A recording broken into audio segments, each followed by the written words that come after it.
मुझे याद है मैं एक बार मनाली हम लोग गए थे घूमने। तो नदी के दोनों तरफ मकान बने हुए हैं, लगभग नदी के साथ में ही पहाड़ों के बीच में नदी चलती है पूरी। और अभी भी बहुत सारे लोग ऐसे हैं जो इस तरीके की जगहों पे रह रहे हैं जहाँ पे पहाड़ी नाला है, पहाड़ी मतलब पहाड़ पे अगर मान लीजिए पानी गिरता है, पानी बहता है वहाँ से, तो जिस रास्ते वो पानी नीचे आएगा वो पहले से डिफाइंड है, वो पहले से तय है कि ये पहाड़ी नाला है, अगर पानी ऊपर से गिरेगा तो इन दो पहाड़ों के बीच में से इस नाले में से बह के नीचे आएगा। और अधिकतर पहाड़ी क्षेत्रों में ऐसी ही जगहों के ऊपर लोग अपने मकान बनाते हैं। मुझे याद है मैं एक बार मनाली हम लोग गए थे घूमने। तो नदी के दोनों तरफ मकान बने हुए हैं, लगभग नदी के साथ में ही बने हुए हैं। दो पहाड़ों के बीच में नदी चलती है पूरी वो, और दोनों तरफ मकान बने हैं। इवन जो रास्ता है वो भी वहीं बना हुआ है। चलिए, वो एक बात हम समझ सकते हैं कि वो एक बाध्यता भी होती है कि आप पहाड़ों के ऊपर रास्ता नहीं बना सकते हैं, लेकिन कम से कम इतना दूरी तो बना के रखें कि अगर ऐसी कोई घटना दुर्घटना होती है तो आप बच सकें।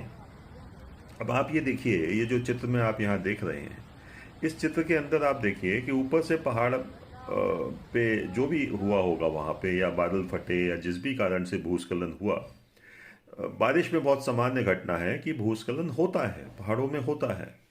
और लेकिन ये जो लोग टाउन एंड कंट्री प्लानिंग जिसको कहते हैं, या जहाँ भी इस तरीके की प्लानिंग्स आजकल होती हैं, ये तकनीक कोई नई नहीं है। ये जो हम बात कर रहे हैं ये ऐसा कोई विशेष बात नहीं है जो किसी को पता नहीं है, लेकिन उस पर ध्यान नहीं दिया जाता है। चल रहा है, चलने दो, जैसा हो रहा है होने दो। अब आज इतने लोग दब के मर गए, लोगों के शवों के टुकड़े मिल रहे हैं।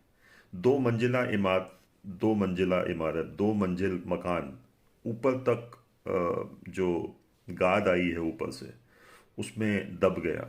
6 घंटे लगे वहां तक पहुंचने में। क्या बोलेंगे इस चीज को?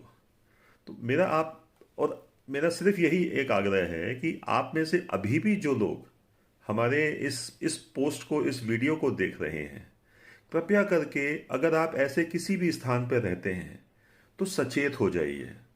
बहुत अभी देखिए, बारिश खत्म नहीं हुई है, ये बारिश अभी और होने वाली है।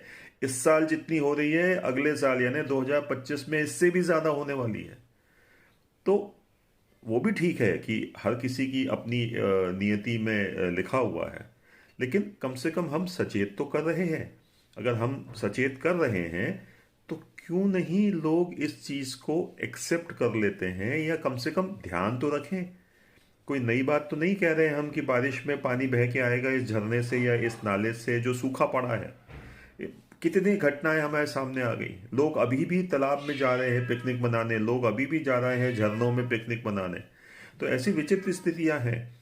निश्चित रूप से हम ये समझते हैं कि हमारे वीडियोस, हमारी पोस्ट, हमारा फेसबुक पे उपस्थिति ये सबके पास नहीं पहुंच सकती, लेकिन आप जो लोग इसको देख पा रहे हैं, कम से कम आप लोग ये सुनिश्चित कीजिए कि अगर आपका मकान या निवास, या आपके प्रियजनों का मकान या निवास ऐसी कई जगह पे है, उनको आप जरूर से चेतावनी दे दीजिए।